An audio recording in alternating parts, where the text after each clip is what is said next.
¿Qué tal? Muy buenas noches, bienvenidos a Minuto 1 en la pantalla de C5N. Hoy, más que nunca, la realidad. Lo que otros no te muestran, lo que otros diariamente te ocultan, aquí te lo mostramos, te lo contamos, lo analizamos y por sobre todas las cosas, te informamos para que vos estés al tanto de lo que ocurre en la realidad cotidiana en nuestro país. Ayer mostrábamos pocos, llamativamente, llamativamente ayer muy pocos, hoy fue también tapa de pocos medios, pero los datos del derrumbe económico del mes de mayo, cómo cayó la economía 5,8%. Lo adelantó anoche Fernando Alonso también aquí. Las estimaciones privadas para el mes de junio, que están hablando ya de otro mes de profunda recesión en la Argentina, con una caída de 5%. Y a eso se ha sumado hoy números oficiales de que el crecimiento en la Argentina del empleo, cero. Por eso nos podés acompañar con el hashtag Empleo Cero. Porque fíjese, este gobierno que con ese eslogan marketinero prometía pobreza cero en la campaña y en el inicio, que después lo tuvieron que abandonar y admitir que solo había sido un eslogan de campaña. Lo que está consiguiendo 2 años y medio después no es pobreza cero, es empleo cero en la Argentina, lamentablemente, porque se derrumbaron también los números del empleo durante el mes de mayo y las expectativas de los empresarios para la creación de empleo genuino para los próximos meses es cero. Este es otro dato tremendo para la economía. Mientras el presidente dice alegremente que el fondo no pide nada, que el Fondo Monetario Internacional no requiere nada a la Argentina y que el acuerdo va a ser, sigue insistiendo con que el acuerdo va a ser beneficioso para el país, todos los números de la economía siguen en picada, siguen en rojo en nuestro país. También se conocieron las cifras del déficit comercial de la Argentina. Enseguida te lo va a estar comentando Fernando Alonso. Esto es, aunque cueste, porque como yo siempre les digo, todos vivimos en este país, pero esto es lo que está generando y sigue generando el gobierno de Mauricio Macri, que ratifica el rumbo equivocado, que ratifica el rumbo para unos muy pocos en la Argentina que se ven beneficiados diariamente con la timba financiera. Y ayer también, y enseguidita nos vamos a ocupar de esto, ayer se lo adelantamos, por eso vio qué bien que hacen mirar Minuto 1 y todo este equipazo de profesionales que diariamente me acompañan. Ayer con tristeza nosotros nos hicimos eco de una noticia que pasó desapercibida para muchos, pero lo que está analizando el gobierno de Macri para el INVAP, un orgullo nacional, debería ser un orgullo nacional, y el presidente equivocadamente, volviendo a ese odio que tratan de meter con todo lo que se hizo en los años anteriores, dijo que el INVAP era magia del pasado. Cuando hoy hablábamos esta mañana y esta noche nos va a estar acompañando Guillermo Ruz, ex vicepresidente de ARSAT, una de las personalidades que más sabe y conoce de este tema en nuestro país, dijo, es el INVAP y ha sido absolutamente autosustentable. Entonces, aquí también está otro de los engaños del gobierno. Pensar que el INVAP existe por subsidios del Estado. No, el INVAP existe porque evidentemente el Estado, como una muy buena inversión y como proyecto de país en el pasado, en los años anteriores, le dio desarrollo, lo categorizó, lo potenció, lo mostró a nivel internacional. Ha sido y es un orgullo, y este gobierno lo quiere tapar. Hasta en eso mantienen aún cuotas de venganza y de odio con lo que para ellos ha hecho el populismo en la Argentina. No le permiten que el populismo haya hecho un proyecto revolucionario y generador como ha sido el INVAP, ARSAT, la recuperación de Astilleros Río Santiago, que el presidente ahora quiere dinamitar. Todas fuentes de laburo genuino, de ingreso de divisas genuinas para nuestro país, pero que este gobierno quiere cerrar. Tal vez, anoche lo hablábamos también con Jorge Tayana, porque Estados Unidos se los manda, porque a Estados Unidos no le genera ningún gesto de confianza que países como la Argentina estén en la avanzada tecnológica mundial. Anoche yo se lo recordaba y lo vuelvo a recordar, y no quiero ser reiterativo, pero otro hubiera sido la Argentina si en los 80 se hubiera podido seguir desarrollando el proyecto Cóndor, que tuvo que ser abandonado porque Estados Unidos así lo quiso. Entonces, todos los días estamos viendo números en negro de la economía. Todos los días estamos viendo cómo este gobierno no puede mostrar ya un signo positivo. No puede mostrar una estadística positiva. Y lo bueno que tendría para proyectar, para impulsar, con trabajo genuino para los argentinos, ahora tratas de hundir. Vamos a lo que han sido hoy, porque estos son todos datos oficiales, ¿no? Sobre cómo se cayó durante el mes de mayo la destrucción de puestos de trabajo. Las expectativas diario La Nación, fue uno de los pocos diarios en la tarde de hoy que lo ponen como uno de los títulos principales. Las expectativas de creación de empleo privado en su peor nivel desde la devaluación del 2014. Fíjese, ayer decíamos, la caída de la economía en su peor momento desde el 2009. Gobierno populista que tanto ataca a Cambiemos. Ahora, las expectativas de creación de empleo privado en su peor nivel desde la devaluación del 2014. Otro dato positivo que tenía el gobierno populista que tanto combate Cambiemos. Pero además, lo que está proyectando este informe oficial, las proyecciones. Mire, esto es una radiografía de los despidos durante mayo. 5.900 registrados, 16.000 empleados totales de pérdidas de empleo de puestos de trabajo.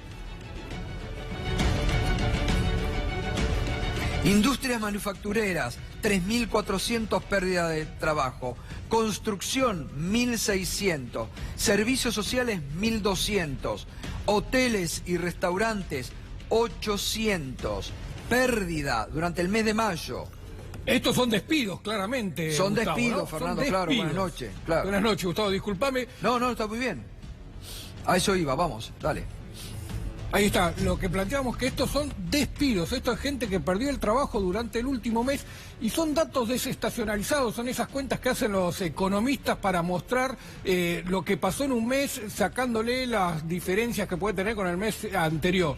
Si uno ve los números absolutos son todavía más impactantes, pero bueno, haciéndole caso Por a las ejemplo, ¿qué estadísticas, números? Y por ejemplo, la pérdida de empleos del mes pasado fueron 27.000 en total. Claro. Cuando uno ve en junio fueron 27.000 porque cuando uno saca, ahí estamos viendo lo que reflejan las estadísticas del Ministerio de Trabajo Durante mayo en términos desestacionalizados. Cuando esos números los llevas a la estacionalidad, es decir, lo que pasó verdaderamente durante el mes, la pérdida total llega a 27.000 y se perdieron casi 5.000 puestos de trabajo en el sector público, en la nación, en las provincias y en las municipalidades. 5.000 personas que trabajaban para los estados en los distintos niveles fueron despedidos. Solamente en un mes, Solamente esto es en lo un que hay que mes. decir, solamente en un mes. Pero además, Fernando, las mismas proyecciones del Ministerio de Trabajo están anticipando que los privados no proyectan crear en los próximos meses nuevos empleos. Esta es una encuesta que se hace sobre 3.000 empresas, que hace el Ministerio de Trabajo sobre 3.000 empresas. No son 3.000 pymes, no son claro, boliches de barrio. Es decir, claramente es un trabajo muy profundo que hace años realiza el Ministerio de Trabajo y que si uno lo compara con lo que refleja el estimador mensual industrial que elabora el INDEC, marca lo mismo, marca que las expectativas de los empresarios es muy poca nivel de actividad hacia adelante, por lo tanto nadie tiene en sus planes contratar empleados. Y esto contrasta, Fernando, disculpame, viene muy bien, ahora enseguida va a estar con nosotros el economista Mariano Steinborn, porque la semana pasada el presidente Macri habló de que se había creado 700.000 nuevos empleos, y fue el único, Mariano Steinborn, el que se salió al cruce de esos datos diciendo, es falso eso, ¿no? Y mirá ahora, las propias estadísticas oficiales están hablando de la caída, no de la creación de nuevos empleos, de la caída, de la pérdida de empleos genuinos en la Argentina. Sí, el presidente usa siempre los datos del monotributo social para inflar las estadísticas. Sabemos que el monotributo social no es empleo, por lo menos no es empleo registrado y no es empleo de calidad. Estos datos pertenecen a lo que es el sistema integral previsional. Estos son los datos que se extraen de los aportantes al sistema previsional. Estos, digamos, son el empleo en blanco legítimo que hay en el país. 12 millones de personas en total, 6.200.000 son los que trabajan en el sector privado. Claro. Estos son los datos objetivos de empleo en el país. Pero vamos con más datos realmente de la economía, datos muy preocupantes. El déficit comercial que se conoció hoy, Fernando. Sí, porque la devaluación muy fuerte que arrancó allá el 24 de abril y que se profundizó en mayo y en junio, tuvo impacto en un menor nivel de importación, pero no alcanzó a dar vuelta a la balanza, sigue siendo en déficit. Tenemos un déficit en junio de 382 millones de dólares y en el semestre de 5.101 millones de dólares. Y esto, si vos lo comparás con lo que pasaba el año pasado, en el primer semestre fueron 2.600 millones el déficit. Estamos casi el doble perfecto en este primer semestre. Y en todo el año pasado fueron 8.400. Así que muy poquita diferencia con lo que pasó solo en este primer semestre. Es muy duro lo que pasó con la balanza comercial, porque cuando uno abre y mira qué es lo que pasó durante el mes, qué es lo que se cayó, y lo que se cayeron fueron los bienes de capital, fueron la inversión. Lo que más se desplomó fueron las inversiones. Si nadie trajo una máquina, nadie trajo una herramienta para invertir en la Argentina durante el mes pasado. Bueno, eso es un dato para tener en cuenta realmente. Vamos a ver justamente otro derrumbe, el del empleo industrial, que también se conoció. La industria en general, en forma interanual, cayó un 5%. 5% interanual. ¿Y sabés qué fue lo que más cayó? Bueno, mirá, alimentos y bebidas 6,8% interanual, otra caída. Una producción de aceites 14,1% interanual. Bebidas 8% cayó. Producción de automotores 13,4%. Minerales no metálicos 0,9%. La industria química 4,1%. Esto está hablando del derrumbe de la industria también. Por eso uno realmente se sorprende cuando el presidente, cuando el jefe de gabinete dicen no, estamos bárbaros, lo peor ya pasó. Con estos números oficiales, lo peor ya pasó. Siguen mintiendo a los argentinos y la realidad contrasta diariamente con la mentira absurda del gobierno. Porque está bien que un diario no lo pongan en tapa, lo pongan chiquito en la página 16. Uno. Pero hoy fue porque hay muchos medios en la Argentina, por suerte, que se van dando cuenta que ya no pueden tapar más. Y entonces ya están rompiendo la cerrazón informativa y proceden a informar con la verdad y con los datos de la realidad, que es lo que más le duele a este gobierno. Fíjense otros datos. para no ser pobre e indigente en la Argentina. Mire lo que necesita una familia tipo. Cómo creció también esto, ¿no? 19.601,79 centavos necesita una familia tipo para no ser pobre. Aumentó 32,3% los últimos 12 meses. Y para no ser indigente, 7.840,72. ¿En cuánto está el salario mínimo en este momento en la Argentina, Fernando? Si te acordás así de memoria. De memoria no, creo que era 9.500 el salario mínimo vital y móvil. Pero si vos ves, subió mucho más que la inflación. Claro, bueno, subió mucho más que la inflación, porque lo que más sube son los alimentos. Ahí vos mostrabas estadísticas de que cayó la producción de alimentos. La industria de alimentos es la que menos utiliza la capacidad instalada que tiene el país. Está rondando el 60%. Y 19.601,79. Para no ser pobre, yo me pregunto, ¿cuántos hogares en la Argentina no alcanzan esta cifra? Aprovecho que nos llegó Mariano Kestelmo, una línea, Mariano, sobre el tema empleo. Bueno, lo que vos saliste, finalmente las estadísticas oficiales te están dando, no hubo creación, hubo destrucción de empleo en la Argentina, lamentablemente. La principal característica del empleo en la Argentina es la precarización. El 70% de los puestos de trabajo creados, sí, a ver, tenemos dos alternativas. Creer en lo que dice el presidente Macri. Macri dijo que en 2017 se crearon 700.000 puestos de trabajo, o seguir las estadísticas oficiales. Si seguimos las estadísticas oficiales del empleo registrado, formal, solamente se crearon en 2017, que fue el mejor año del macrismo, después de 2016 que se había destruido puestos de trabajo, en 2017 se crearon formales 195.000 puestos de trabajo, pero esos 195.000, 128.000 corresponden a monotributistas. Claro. Entonces, si es cierto lo que dijo Macri de 700.000 empleos, estaríamos dando cuenta que 500.000 de empleados informales se introdujeron al mercado laboral en 2017, si es verdad lo que dijo Macri. Y de los formales, el 65% son monotributistas, con lo cual hay una precarización laboral impresionante. Sería 1 de cada 10 es formal, y solamente la mitad de esos son asalariados del sector privado, que tienen recibo de sueldo. Eso significa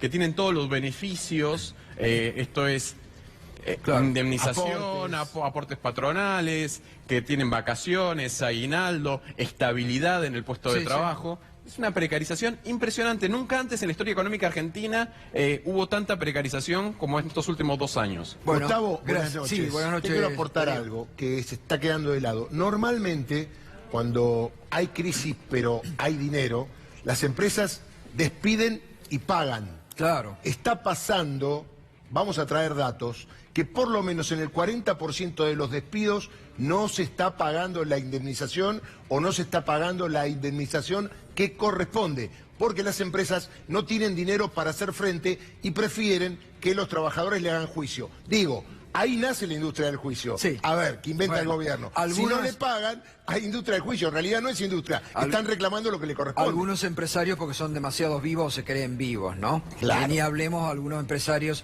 de medios periodísticos, ¿no? Absolutamente. Que están haciendo esto que vos decís, Darío, lamentablemente.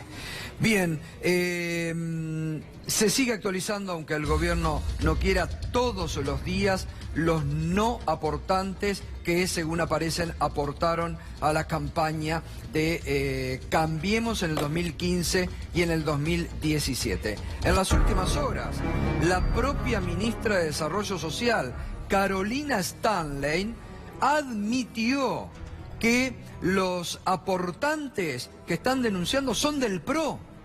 Es decir, está admitiendo la propia ministra la truchada, la estafa que le han hecho a sus propios afiliados, a los propios candidatos.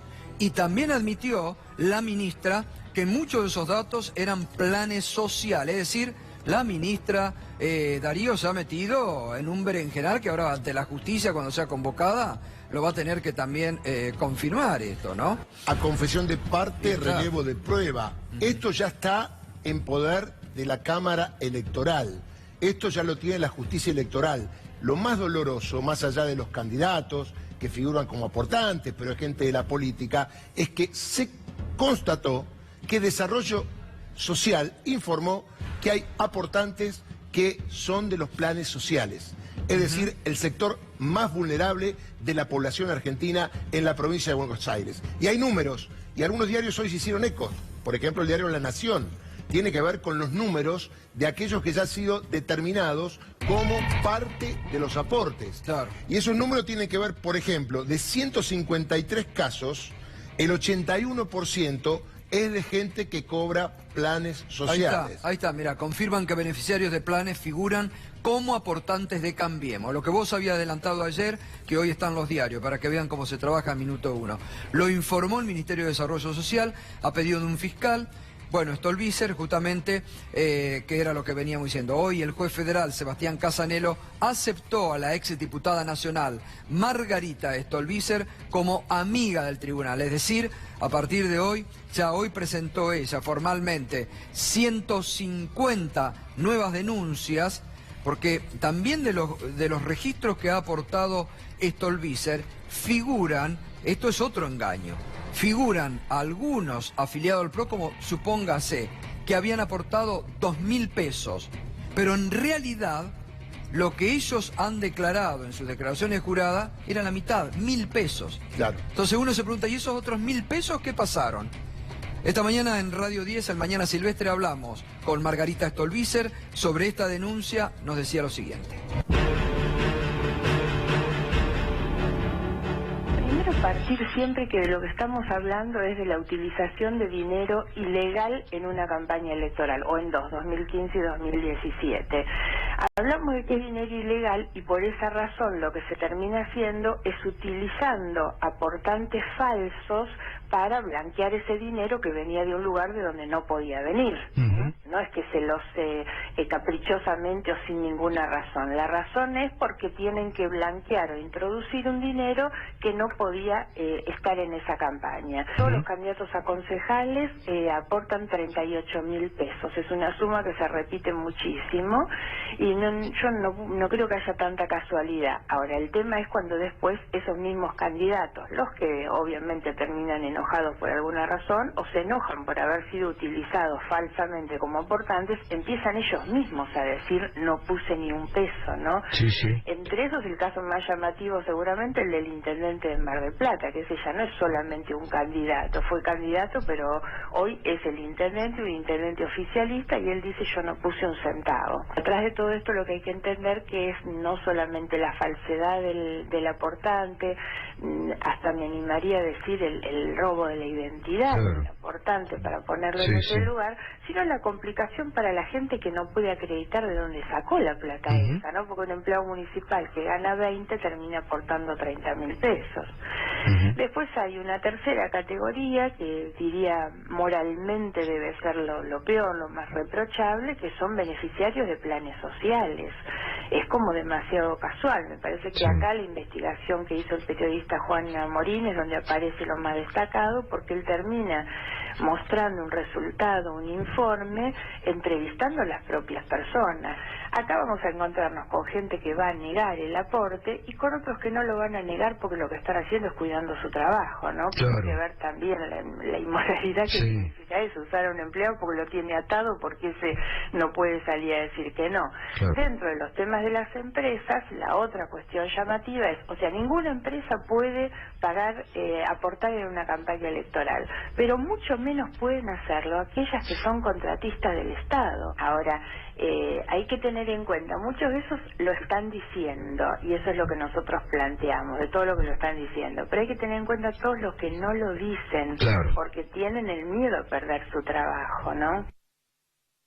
Bueno, así le explicaba su presentación hoy ante la justicia la ex diputada nacional Margarita Stolbizer, que reiteramos ha sido aceptada por el juez federal Sebastián Casanelo, que como lo viene adelantando Darío ya está metido en la investigación tiene 50 casos testigos para indagar y que también se le suman ahora el aporte que haga la ex diputada. La semana que viene, Gustavo, Sí. comienzan a declarar los testigos.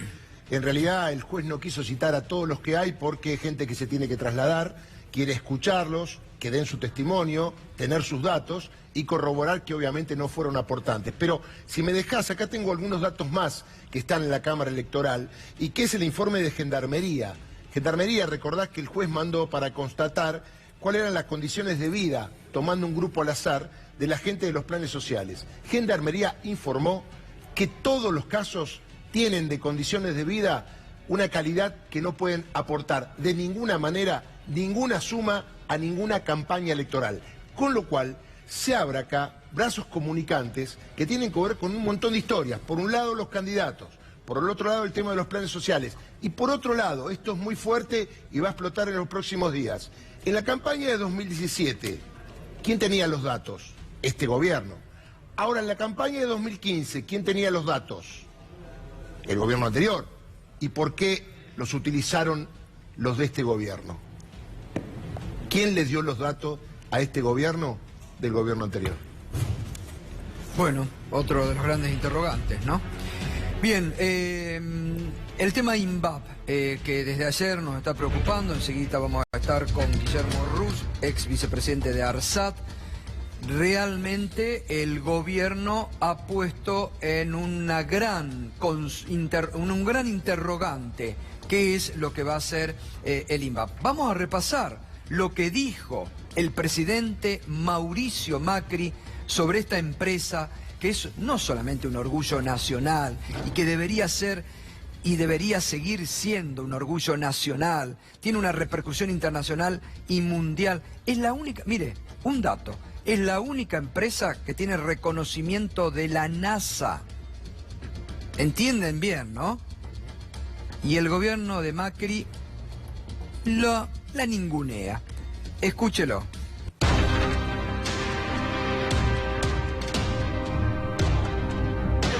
Del INVAP, donde acaban de terminar un satélite que está por viajar. El INVAP, ¿usted piensa que sería un lugar para recortar también?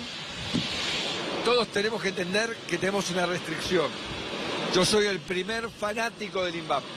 Me puse la licitación del reactor para Holanda al hombro y la batallé hasta que se la conseguimos al INVAP. Confío en la capacidad técnica que tiene el INVAP, pero lo que pasa es que los contratos que tenía la Nación previstos con el INVAP eran de la época de la magia, donde la plata no está. Entonces... Eran de la época de la magia, dice el presidente de la República. ¿De qué magia está hablando? Cuando ayer lo explicó acá muy bien Jorge Tayana, que por ejemplo los radares de todos los aeropuertos de la Argentina fueron fabricados en el INVAP. ¿De qué magia habla el presidente cuando estamos exportando tecnología de punta? ¿Pero se dan cuenta que el odio les nubla la visión de país? ¿No los deja avanzar en un proyecto de país? Y les hace cometer barbaridades a diario. El gobernador de la provincia de Río Negro habló sobre este tema también. Lo primero que hay que aclarar algunos números que no son reales, ¿no? Hoy había un título que decía que el Estado Nacional iba a recortar 1.000 millones de dólares de contratos de INVAP. INVAP tiene en su totalidad hoy 800 millones de dólares de contratos. 500 con el sector privado y 300 con el Estado Nacional. No tenemos ninguna notificación oficial de anulación o rescisión de algún contrato por parte del Estado Nacional. El gobierno de la provincia va a hacer todo lo que tenga que hacer a nivel político, de diálogo con el Estado Nacional por los contratos vigentes del Estado Nacional. Nuestro compromiso es seguir trabajando para conseguir contratos internacionales y obviamente el respaldo del presupuesto de la provincia y de la provincia ante cualquier dificultad extrema que INVAP pueda llegar a tener. Bueno, es al menos el compromiso del gobernador de la provincia de Río Negro, ¿no? Ahora enseguida vamos a estar hablando con Guillermo Ruz, nos vamos a meter, porque esto hace a lo que es proyecto de país. Esto es lo que hoy tenemos que estar debatiendo los argentinos.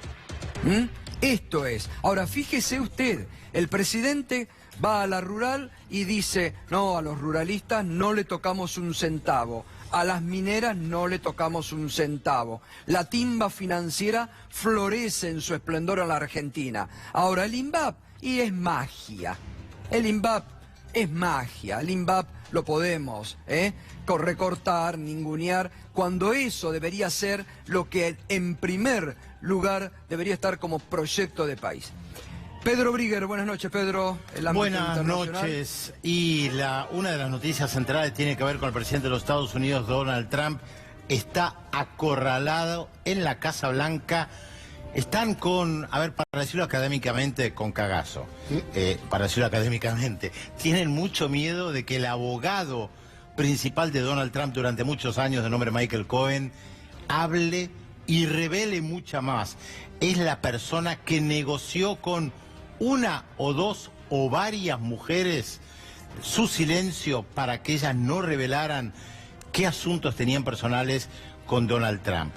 El tema es que se filtró un audio, porque le habíamos comentado en alguna oportunidad, Cohen grababa las conversaciones.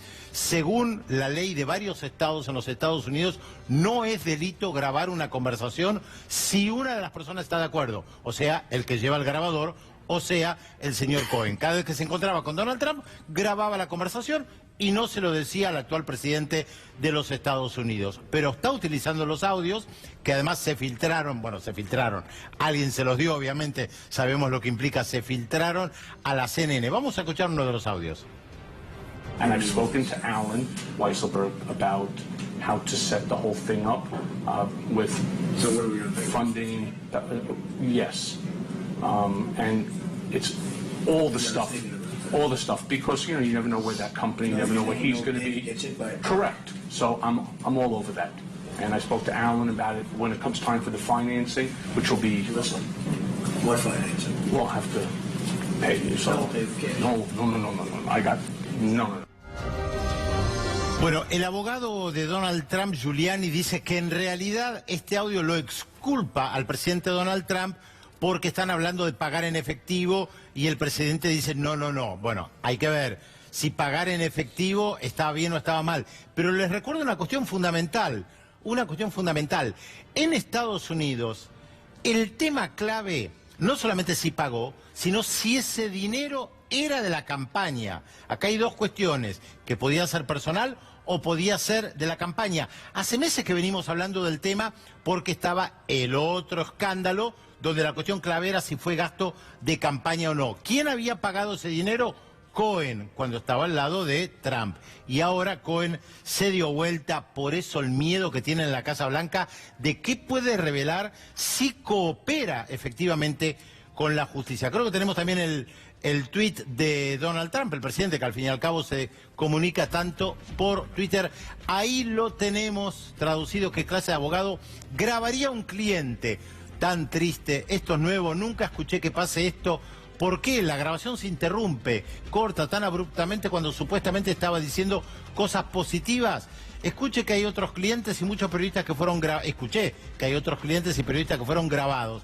Esto puede ser así, muy mal. Se queja el presidente de los Estados Unidos hasta tal punto que a una periodista de la CNN que le preguntó sobre este tema no la van a dejar preguntar más. Una última cuestión que tiene que ver con la disputa comercial de Estados Unidos con Europa, porque el presidente Macri está viajando a Sudáfrica a la reunión de los BRICS, Brasil, Rusia, India, China, Sudáfrica. Ese bloque comercial que nació justamente para enfrentarse en gran medida a Europa y a los Estados Unidos, porque sostienen que Occidente está en declive. Va a ser interesante ver qué se discute en Sudáfrica. Gracias, Pedro, como siempre. Bien, está Guillermo Ruz, ex vicepresidente de ARSAT. Gracias por venir, Guillermo. Cuando escuchás hablar al presidente en estos términos, que fue magia, ¿qué tenés para decir? ¿Del desarrollo del INVAP, de lo que significó ARSAT para la Argentina? Y la verdad, muy poco para decir, ¿no? No sorprende igual tampoco, porque ya hace casi 2 años y medio más que estamos viendo o estamos entendiendo cuál es la política que están llevando en materia de ciencia y tecnología en general y espacial en particular, digamos. O sea, nunca hubo una propuesta clara, un plan presentado, esta es nuestra idea, son nuestros objetivos, sino que se fueron dando cosas. Se suspendió ARSAT 3, se fueron generando recortes en el otro componente del área espacial, que es la CONAE y la empresa BEN, que tiene el proyecto Tronador para acceder al espacio, para llegar al espacio satélites. Después, hace un año, vimos ese intento de privatización de ARSAT 3 a través de la empresa Hughes, que terminó un poco en escándalo porque fue un acuerdo que tenía que pasar por el Congreso de esa naturaleza y lo había hecho directamente el presidente de ARSAT con la empresa. Entonces, es como que de a poco se van viendo esas señales que son todas negativas para la industria. No hubo una señal positiva en materia de desarrollo tecnológico. El achicamiento satelital. en el presupuesto de ciencia y tecnología, ya que desde el Vamos hizo el gobierno también, ¿no? Sí, y en el caso de los proyectos espaciales que tienen en INVAP dos clientes, CONAE y ARSAT, el de ARSAT directamente con la suspensión de ARSAT 3 se redujo a 0. Claro. Y en el caso de la CONAE sufrió una serie de recortes. Bueno, ahora estamos justo en un momento donde se está por lanzar un satélite, el SOCOM, que es un satélite que hace 10 años se viene construyendo y que fue el que dio lugar a través de los desarrollos de INVAP para el instrumento de radar de ese satélite, de la posibilidad de radarizar Argentina con tecnología nacional. Ahora, esta mañana cuando hablábamos en la radio usted me decía, no es verdad tampoco lo que dice el presidente, porque INVAP es una empresa autosustentable. Sí, por supuesto.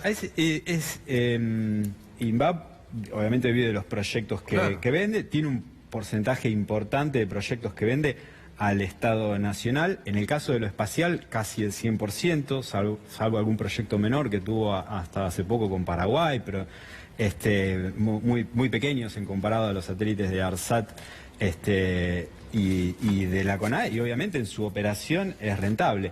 Ahora, en los últimos trimestres de INVAP tuvo pérdida. Ahora, ¿esa pérdida dónde estuvo originada?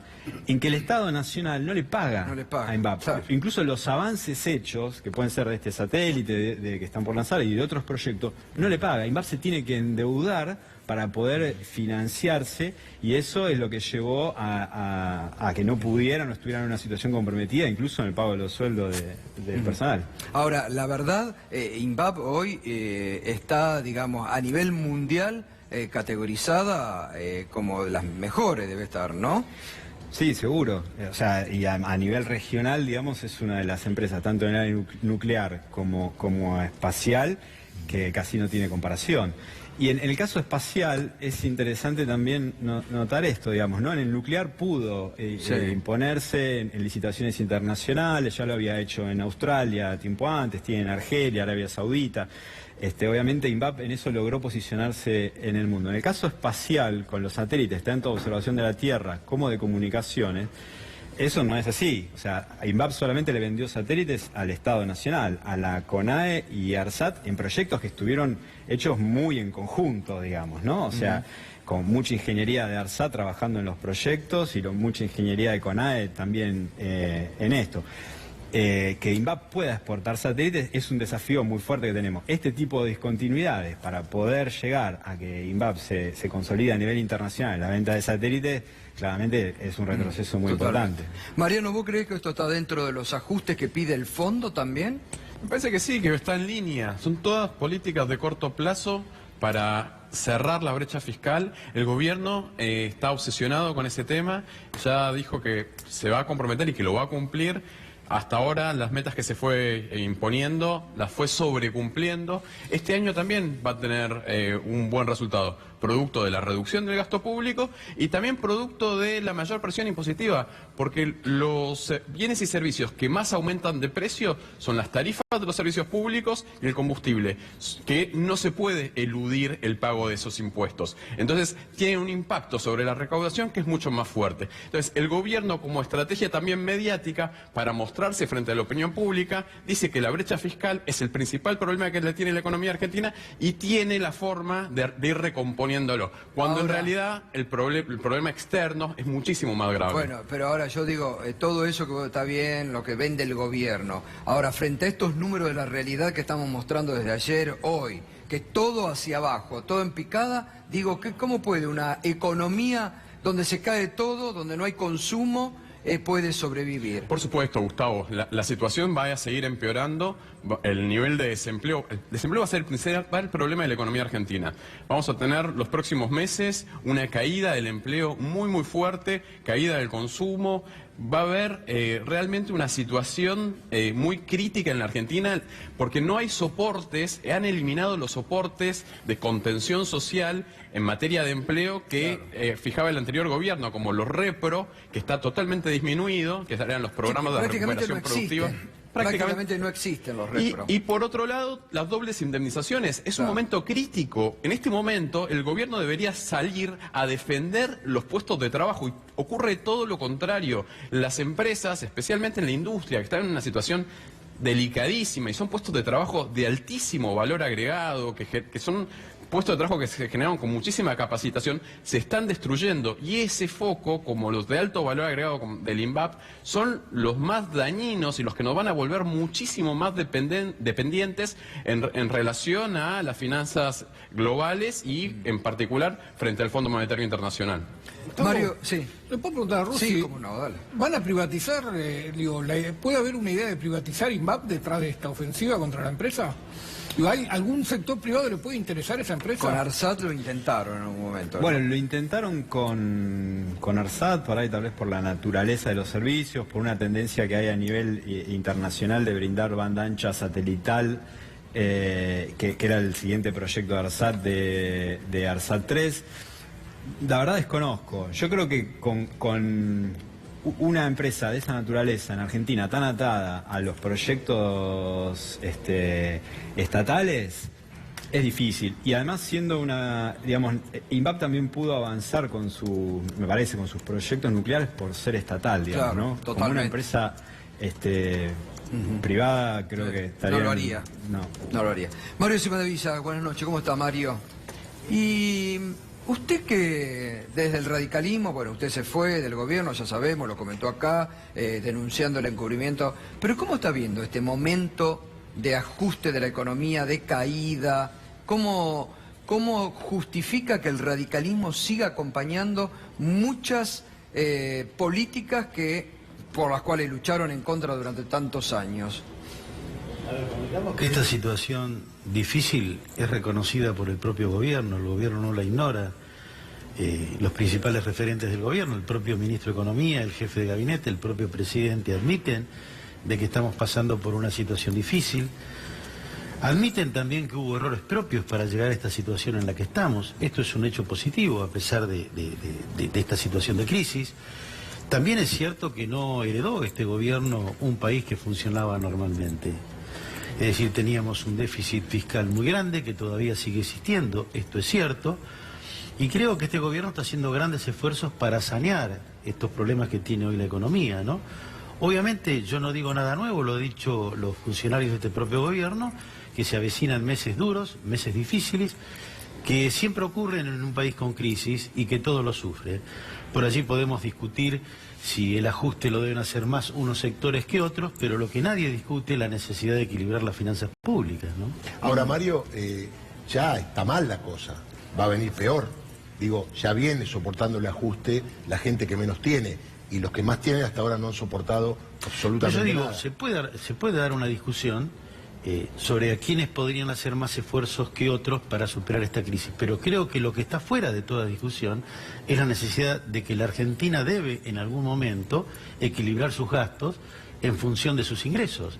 Es decir, que no se puede seguir viviendo gastando más de lo que... Desde el de lo que se radicalismo, gana. por ejemplo, ¿apoya este acuerdo con el FMI para sacar Mire, el radicalismo se ha expresado a través de sus autoridades. Yo soy un hombre orgánico. Yo puedo tener alguna diferencia o no con la conducción del partido, pero voy a respetar lo que mi partido diga, como lo he respetado siempre.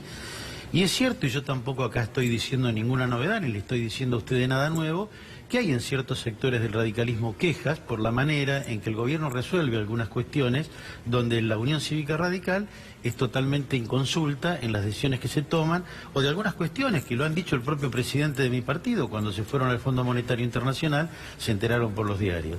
Yo soy de los que creen que habría que generar una mesa de más diálogo y de más consenso, y seguramente el radicalismo podría hacer aporte, a lo mejor para evitar que se cometan algunos errores, ¿no? Mario, la semana pasada se cumplió un nuevo aniversario del atentado contra la AMIA y hubo muchos reclamos, y en alguno de los discursos justamente se puso de manifiesto su salida y de lo que no se había avanzado en esa área. ¿Cómo está esa denuncia que usted hizo en su momento? ¿La justicia se la rechazó? ¿Va a apelar?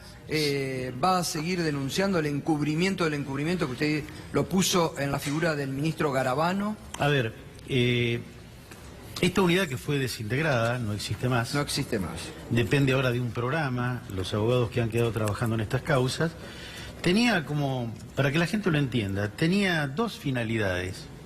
Ustedes saben que el juicio a la AMIA, digamos la causa madre, donde se investiga el atentado, está paralizada. Es una causa que no avanza. ¿Por qué no avanza?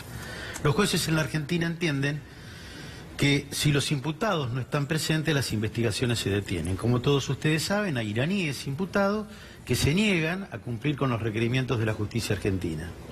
Para romper con esta inercia a nosotros se nos ocurrió debatir la posibilidad de los juicios en ausencia.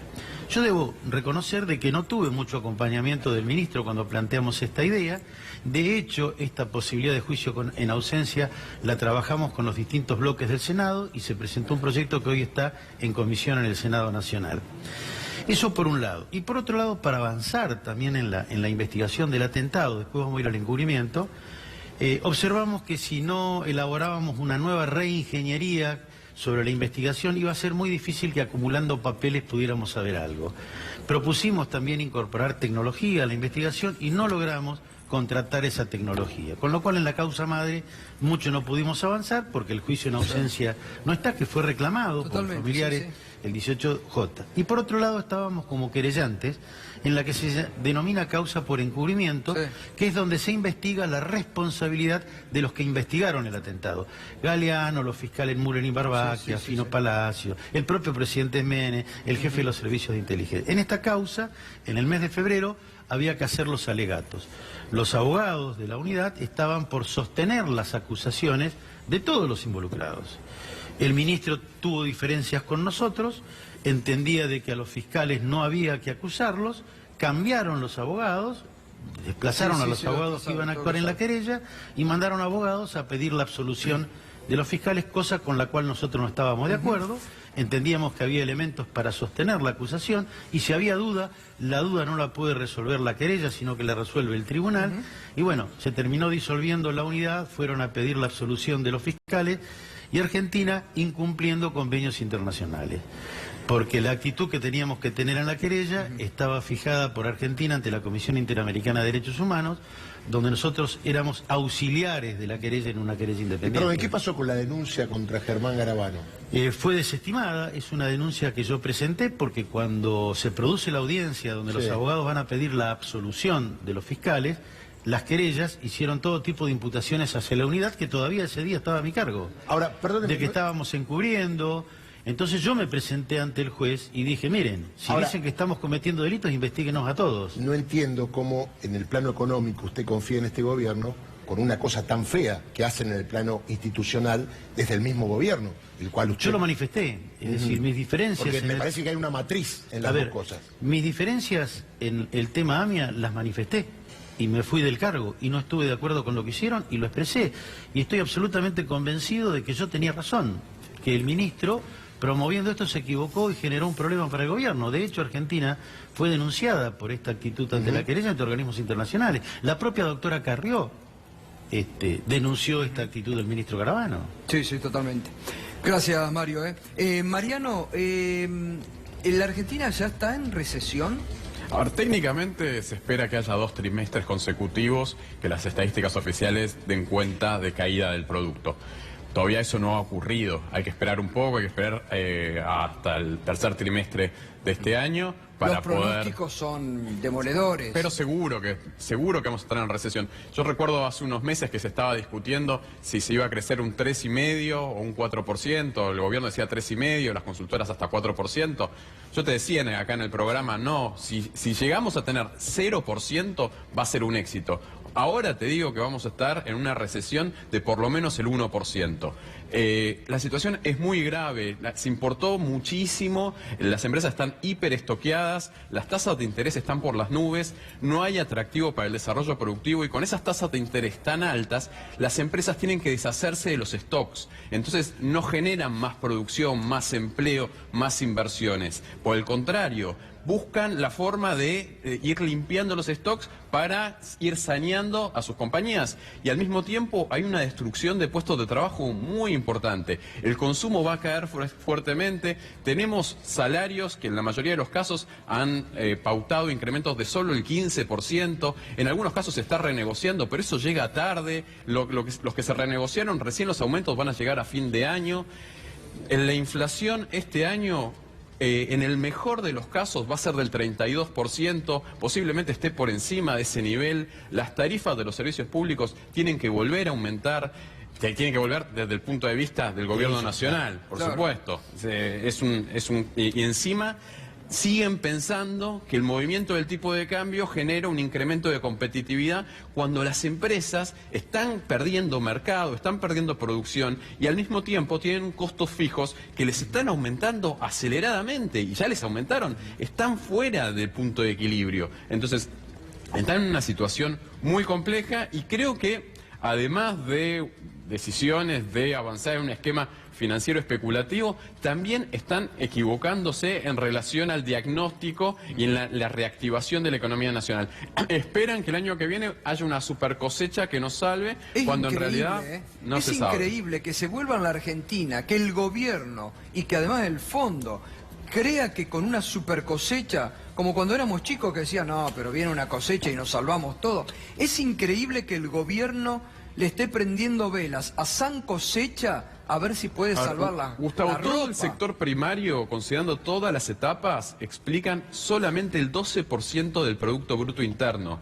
Con lo cual, de ninguna forma, por más de que haya una muy buena cosecha, puede alcanzar para que haya un crecimiento fuerte en la economía. Es que si hay un crecimiento igual no derrama. Por supuesto, a eso iba. Es un crecimiento muy concentrado que no genera puesto de trabajo, no genera... Bueno, es lo que dicen todos los intendentes de las zonas donde la soja explota. No derrama en los pueblos, para nada. No, lamentablemente no es el esquema. No es el esquema que genera mayor nivel de actividad en la economía, inclusión social, empleos de calidad. Es para un segmento muy chiquitito, gracias, lamentablemente. Mariano. Y Guillermo, bueno, podría generar INVAP, Astillero Río Santiago, ARSAT, eso sí que puede generar divisas genuinas para la Argentina, ¿no? No, por supuesto. Es una... ARSAT genera ingresos y de no existir ARSAT, los servicios satelitales que brinda ARSAT se los tendríamos que estar contratando a operadores internacionales. Me quería agregar también una cosa, cuando Macri habla que La Plata no está para seguir con los contratos de INVAP. Dos cosas. Primero, son contratos que están firmados, digamos, ¿no? O sea, desconoce directamente esos contratos. Del Estado, no la quiere seguridad pagar jurídica. Y no los Sí, paga. la seguridad Entonces, jurídica. La famosa seguridad jurídica. Eso es llamativo, digamos, ¿no? Y por otro lado, ARSAT 3, y esto está estipulado en la Ley de Desarrollo de la Industria Satelital, y ARSAT 3 como primer hito del cronograma que está en ese plan, se financia con los propios ingresos de la empresa, más crédito que la empresa iba a pedir para invertir en ese satélite. O sea, ni siquiera, a diferencia de ARSAT 1 y ARSAT 2, se iban a pedir fondos del Tesoro Nacional para poder financiar esos satélites. Entonces, claramente tampoco es un tema de dinero, digamos, del Estado de eso, sino una clara postura política de no seguir ampliando las capacidades de ARSAT, y además se autorizaron 22 satélites extranjeros a operar en nuestro país en 2 años y medio. Gracias, Guillermo, gracias por tu claridad. Nos vamos a la primera pausa. Hoy, la semana próxima, se va a cumplir 1 año de la desaparición forzada de Santiago Maldonado. Hoy, Santiago estaría cumpliendo 29 años. No está entre nosotros. La causa judicial no ha avanzado. No podemos quedarnos como pretende el gobierno, como pretende la ministra Bullrich, que murió ahogado. Enseguidita, tras la pausa, nos vamos a ir a Chile. Vamos a estar hablando con el abogado del músico Nicasio Luna. Nicasio Luna fue la única persona que estuvo hasta último momento al lado de Santiago Maldonado. Respondió 49 preguntas a la justicia argentina.